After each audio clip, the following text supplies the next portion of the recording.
பிஸ்மில்லாஹ் ரஹ்மான் ரஹீம். கண்ணியமிக்க சகோதர சகோதரிகளே, அல்லாஹின் நல்லடியார்களே, அஸ்ஸலாமு அலைக்கும் வரஹ்மத்துல்லாஹி வபரகாத்துஹு. அல்ஹம்துலில்லாஹ். அல்லாஹும்ம ஸல்லி அலா முஹம்மதின் வஅலா ஆலி முஹம்மதின் வபாரிக் வஸல்லிம். இன்னைக்கு நம்ம பாத்தீங்கன்னா ஒரு சிறப்புக்குரிய குர்ஆனுடைய ஆயத்துன்னு நம்ம சொல்லலாம். இது ஒரு முழு ஆயத்து கூட கிடையாது. அதுல இறுதியில வரக்கூடிய வார்த்தைன்னு சொல்லலாம்.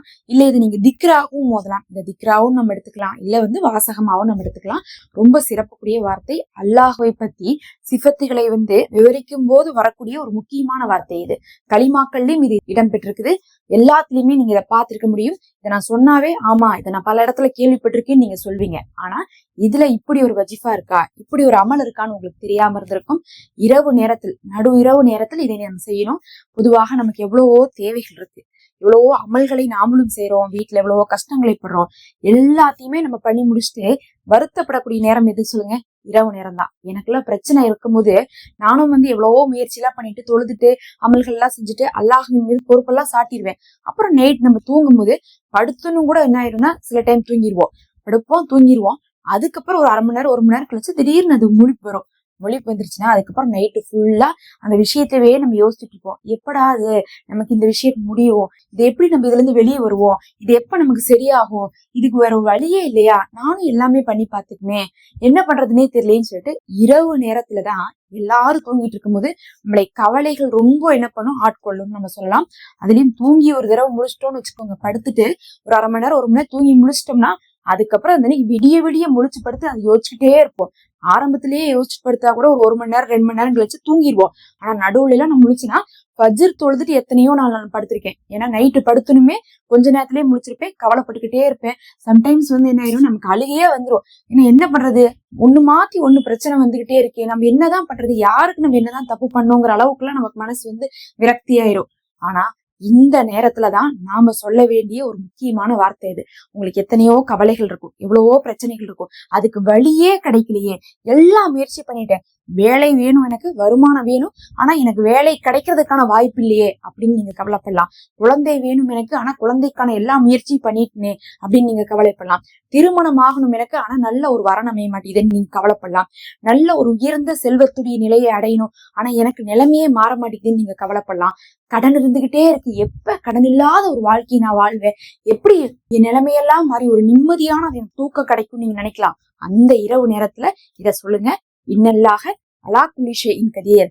அல்லாஹுவே நிச்சயமாக எல்லா பொருளின் மீது பேராற்றல் உடையனாக இருக்கிறான்னு அர்த்தம். இன்னல்லாஹ அலா குல்லி ஷைஇன் கதீர். நிச்சயமாக, எப்படி சொல்றோம், நிச்சயமா சொல்றோம். ஒரு விஷயத்த நம்ம சொல்லுவோம்ல, ப்ராமிஸா சொல்றேன் அப்படின்ட்டு, அதுதான் இது. இன்னல்லாஹ, நிச்சயமாக அல்லாஹுக்கு தான் எல்லா விஷயத்திலயும் சக்தி இருக்குன்னு சொல்லிட்டு 120 முறை ஓதுங்க.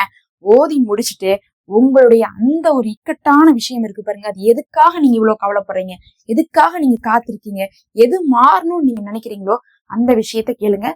கண்டிப்பா நிறைய விஷயங்களை அந்த நேரத்துல கேட்கறதை விட ஒரு விஷயத்தை மையப்படுத்தி கேளுங்க. இரவு நேரத்துல, கண்டிப்பா நடு இரவு நேரத்துல தூக்கத்திலிருந்து விழிக்கும் போது, சிலருக்குலாம் பாத்தீங்கன்னா நைட்டு ஒரு 2 மணி 3 மணிக்குலாம் எந்திரிச்சு ரெஸ்ட் ரூம் போகக்கூடிய பழக்கம் இருக்கும். தண்ணி நிறைய குடிச்சிட்டு படுப்பாங்க. அவங்களுக்கு எப்படி இருக்குன்னா நடுவுல எந்திரிச்சு போவாங்க. பெரியவங்களுக்கு இப்ப இந்த பழக்கம் இருக்கும். சின்னவங்க எல்லாம் இப்ப பாத்தீங்கன்னா அதிகமா தூங்கிட்டாங்கன்னா காலையில தான் எந்திரிப்பாங்க. ஆனா பெரியவங்களுக்கு இந்த பழக்கம் இருக்கும். அவங்க எல்லாம் என்ன பண்ணுவாங்கன்னா அந்த நேரத்துல முழிச்சுட்டு உட்காந்துட்டு தூக்கம் வரலைன்னா திக்ரு ஓதக்கூடிய பழக்கம் நிறைய பேருக்கு இருக்கும். நீங்க இரவு நேரத்துல, நடு இரவு நேரத்துல முழிச்சா படுத்துக்கிட்டே கூட இதை நீங்க ஓதலாம். ரொம்ப ஈஸியா இருக்கும். இன்னல்லாஹ அலா குல்லி ஷைஇன் கதீர்னு சொல்லிட்டு ஓதிட்டு நீங்க அந்த ஒரு விஷயத்தை அல்லாஹ்விடத்துல துவா செய்து கொள்ளுங்க.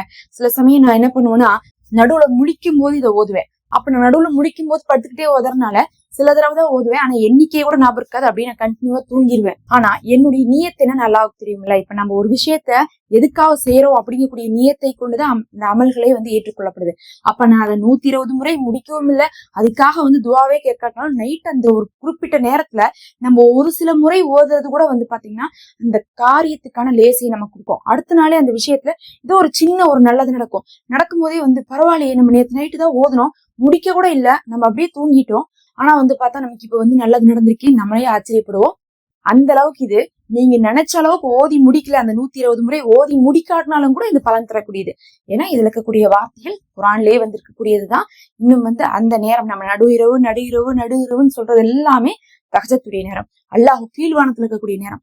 நம்ம பாத்தீங்கன்னா தஹஜத் தொழுறவங்க கூட 3 மணிக்குள்ள எந்திரிச்சு யாரும் தொழுகிறது இல்ல, 4:15 4:30 அந்த மாதிரிதான் தொழுவாங்க. ஆனா அந்த நடு இரவு நேரம் அப்படிங்கிறது அல்லாஹ் கீழ்வானத்துல இருப்பான், அந்த நேரத்துல நம்ம சொல்லக்கூடிய ஒவ்வொரு திக்ர்களுக்கு கூட வந்து பாத்தீங்கன்னா பெரும் சக்தி இருக்கு. இதை ஓதிட்டு துவா செய்து பாருங்க. இது ஒரு பெரிய மந்திர வார்த்தைன்னு தான் நான் சொல்லுவேன். அல்லாஹ்வே போதுமானவன். அஸ்ஸலாமு அலைக்கும்.